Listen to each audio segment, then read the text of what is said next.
Hello everyone, and welcome to Literary Tales.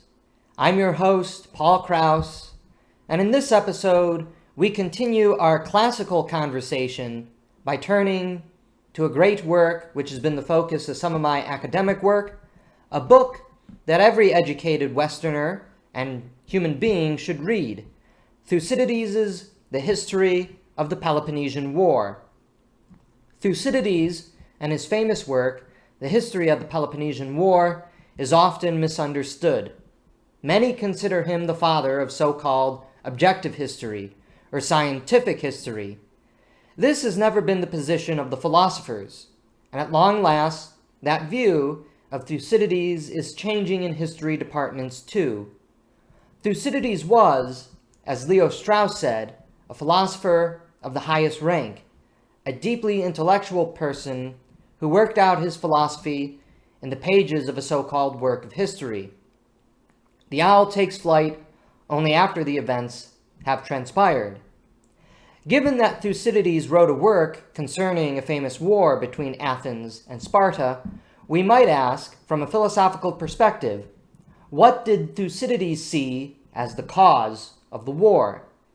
And as we read his history, we realize that it is more than mere objective history of a scientific cause and effect. We recognize the deep geographic and geopolitical realities that Thucydides considered the real cause of the war. Thucydides gives plenty of episodes as to how the Peloponnesian War came about. There was the most cursory and incidental fact that the Spartans broke the treaty they had with the Athenians, which prompted a response from Athens that was the nominal reason for the war.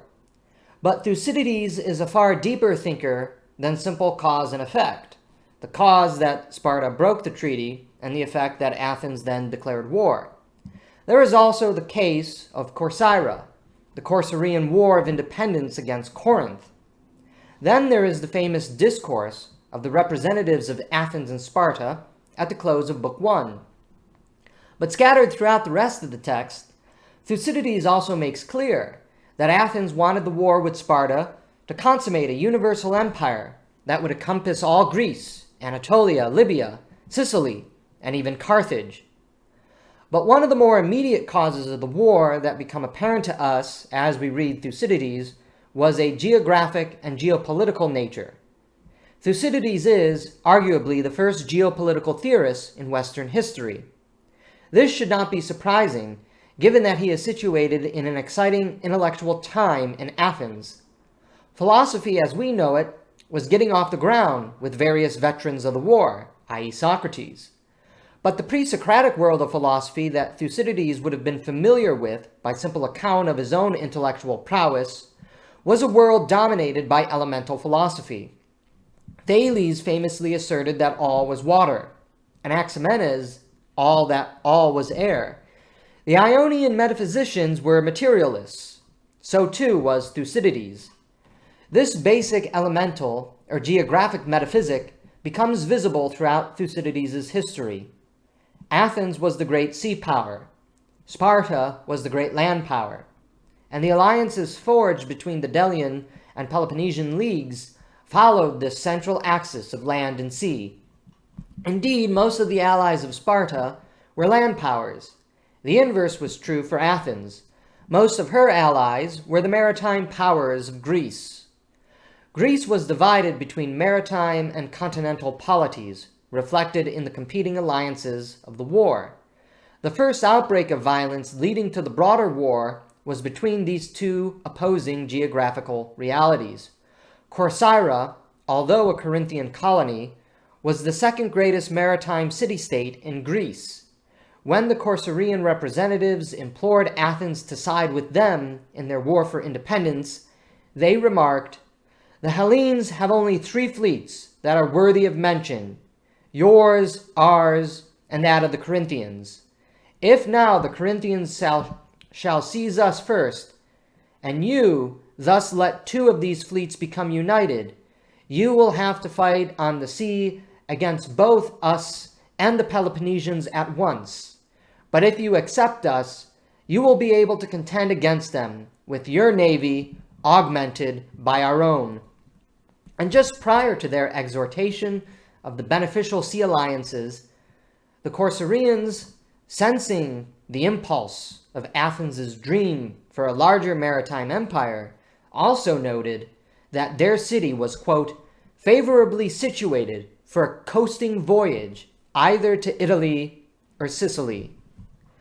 The Corinthians, one of those unique hybrid powers that was both a potent sea and continental force, nevertheless showed their essential land-based character. Their arguments rely on the law of master and slave, a relationship that exists primarily on land. It was an issue that did not matter to Athens and was, properly, a matter related to a master and his slave. Corinth was the mother city of Corcyra, which was a Corinthian colony. But the temptations of a sea power alliance with Corcyra was too much for Athens to pass up. In the elemental dialectic of land and sea, land acts as the barrier to sea power. Corinth was not merely a close neighbor of Athens. She was a literal wall against Athenian ambitions, as was Sparta and the rest of the anti-Athenian, which was an anti-maritime alliance. The sea, Athens, wanted to expand out. She was like the rising tide. Sparta and her proxy ally Corinth stood in the way of Athenian expansionist ambitions. And here is another point highlighted by Thucydides. Corcyra acknowledges that her prior isolationism was wrong-headed. Sea powers cannot remain isolationist. Sea powers are inherently expansionist and internationalist. Sea powers need the ports of other nations to sustain themselves.